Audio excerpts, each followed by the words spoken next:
நம்ம தலையில பிரம்மன் எழுதிதான், கஷ்டப்படு போ, வறுமையில வாடணும் போ, கடன்ல கஷ்டப்படு போ, என்ன வேணா எழுதட்டுமே, முருகனை கும்பிட்டால் அந்த தலையெழுத்து மாறும்னு அருணகிரியார் பாடுறார். கடைசியா முடிச்சார் பாருங்க, இங்கு என் தலைமேல் அயன் கையெழுத்து. அயன்னா யாரு? பிரம்மன். இப்போ கலெக்டர் ஒரு ஆர்டர் போடுறான்னு வச்சுக்கோங்களேன், இன்று பள்ளிகளுக்கு விடுமுறை அப்படின்னு லெட்டர்ல இருந்தா மட்டும் செல்லாது. என்ன இருக்கணும்? கலெக்டரோட கையெழுத்து இருக்கணும், இருந்தாதான் செல்லும்.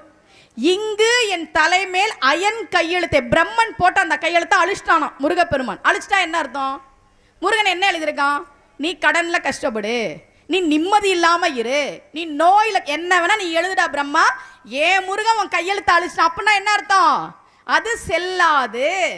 முருகப்பெருமானுடைய அருள் இருக்கிற போது தலை எழுத்தை நினைத்து நீங்கள் கஷ்டப்படவே தேவையில்லை. ஏங்க ஒவ்வொரு வருஷமும் திருச்செந்தூருக்கு கூட்டம் வருது? நான் 10 வருஷமா நேர்முக வர்ணனை பண்ற திருச்செந்தூர்ல ஒரு